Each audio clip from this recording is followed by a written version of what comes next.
Yaba never rests at night. Phones rang endlessly. Downfall buses screamed into humid air. And traders hawked okrika jeans, shoes, and bags under street dim lights. Phone chargers were also sold. The smell of roasted corn and exhaust fumes mixed in the air.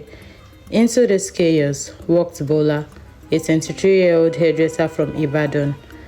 She clutched her small Ghana must-go bag tightly, her eyes dating across the busy street. She had come to Lagos for an opportunity, hair braiding job that promised good money. But Lagos, with the endless noise, moved too fast for her.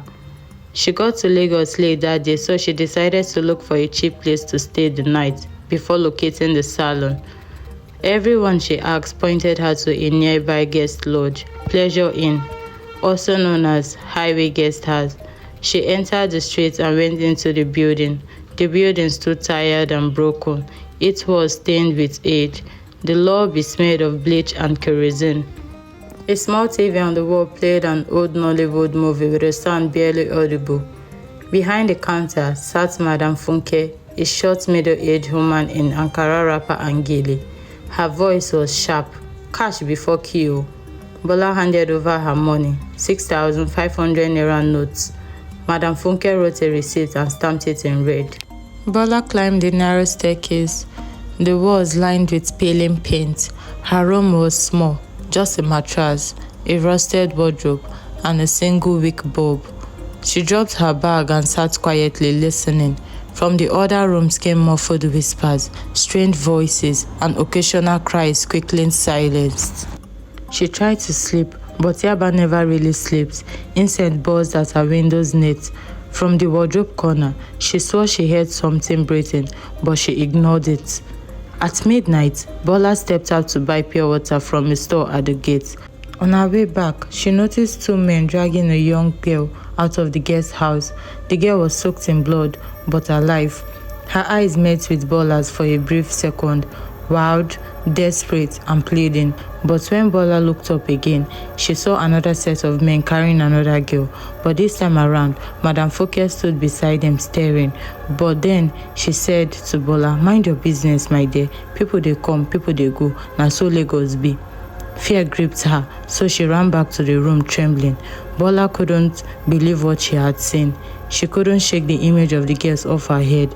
Then she tried to force herself to sleep, but weird sounds coming from the wardrobe kept her alert. She didn't want to know more. She was already terrified, but the sound got intense. Her heart started pounding. She stood up and pulled the wardrobe open. Inside were no clothes, or neither was it empty. She saw a calabash smeared with palm oil, blood-stained clothes, and a small human finger. She shivered with fear. She staggered back, covering her mouth. "Rituals?" she muttered. Then she realized that the strange voices that she had been hearing was real. Something or someone was inside her wardrobe. She ran to the door, but it wouldn't open.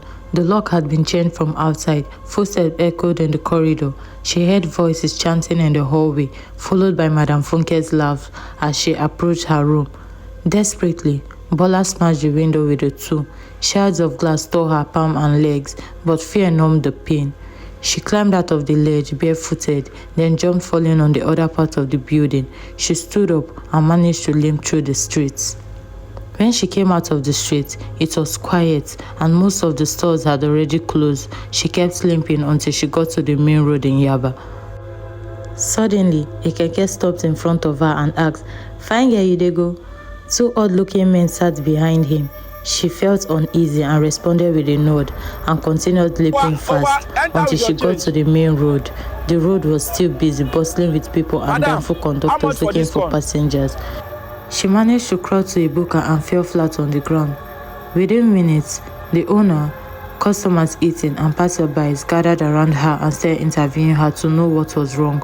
To her greatest surprise, she didn't remember. She wasn't too traumatized to speak.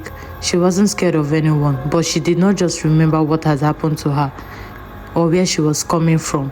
All she remembered was coming down from the bus that brought her from Ibadan and looking for the salon. That was the strangest day of her life. Still wondering where she kept her bags and belongings, she picked herself up from the ground and left the Buka store to avoid shame. Then she approached an elderly woman and asked to make a phone call. The woman said, "Oya, take my pikin. Na only 100 naira card dey inside o. Do quick abeg." She muttered, "Thank you, ma." She quickly called her cousin who had hinted her about the job. Her world fell apart when her cousin told her that the day of the event had been moved to the next month and she had been trying to call her. She handed back the phone to the owner and sat at a corner deciding if it was really worth it to relocate. In Lagos, not every cheap lodge is meant for sleep. Some are built for sacrifice. Being new to a city comes with many challenges. Your eyes go see things.